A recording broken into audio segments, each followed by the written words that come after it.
Good morning and welcome to today's In Focus, where we look at the main headline and give a little bit more background information on it.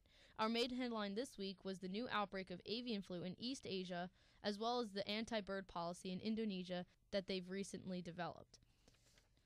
Howard, I have many questions on this recent topic that poses a big threat for international security. So what is the most common way to catch bird flu? Well, direct contact with infected poultry is the most common way to contract this disease, and that's how people have been getting it.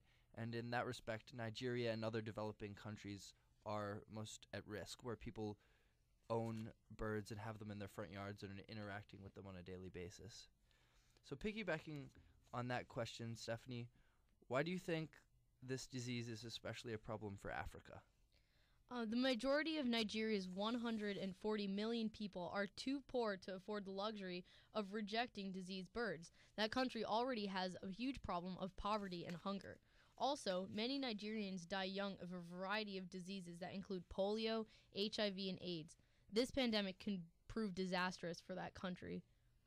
What has Indonesia done on the other side of the world in response to the outbreak that has recently taken over its area?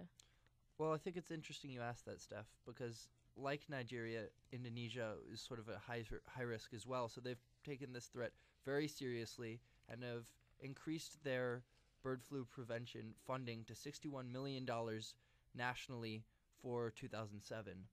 Also, Jakarta's governor has announced that all birds must have a flu-free certificate by February 1st. And across Indonesia, volunteers have slaughtered some 100,000 domestic chickens, pigeons, and other birds voluntarily. Stephanie, what do you think is the worst case scenario for bird flu? What should we expect? What should we be afraid of happening? Well, what experts fear most is that it could mutate into a form that easily spreads among humans. Human-to-human contact would prove very, very disastrous for anyone that's infected. It could start a pandemic, potentially killing millions, especially in the developed world. What are other countries that have been notably affected by this, aside from, we talked about Nigeria, we talked about Indonesia. What other countries come to mind? Well, throughout Asia, there have been outbreaks.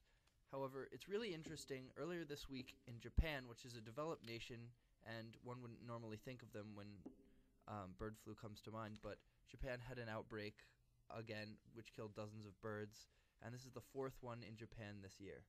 What exactly is bird flu? Where does it come from?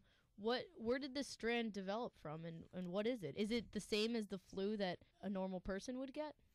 Well, when people talk about the avian or bird flu, they refer to a group of viruses which have developed in birds and accustom themselves to birds, just like a flu develops in a person.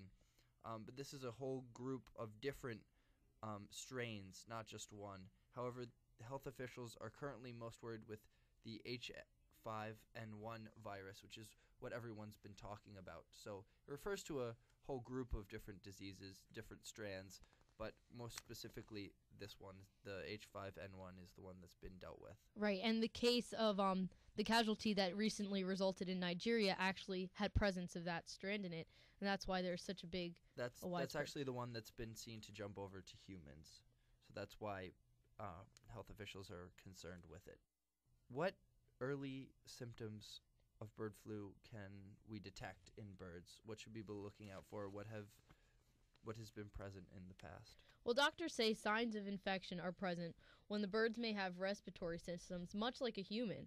They start sneezing or coughing. You'll see a swelling of the eyes. Their feathers may be ruffled. Birds, commonly they stop laying eggs. They could have diarrhea. There's several different symptoms to it that people could be aware of. I know birds, especially as we talked about through Africa and in Asia, throughout the world, are a major source of nutrition and diet for the populations of basically of the world. I suppose my question is, can humans get bird flu by eating the meat of an infected bird? That really would pose a huge problem. Well, not if they're thoroughly cooked first. The flu virus is killed if the temperature reached in the meat when it's cooked reaches about 160 degrees. So if there's thoroughly cooked meat, even if it is from an infected bird, you're not going to transmit the disease. Well, let's hope the prospects for Indonesia work out well and that other countries in the developing world come up with a certain solution of any sort to combat and to preempt this growing threat. And now over to Boyd Delonzo with the Minority Report.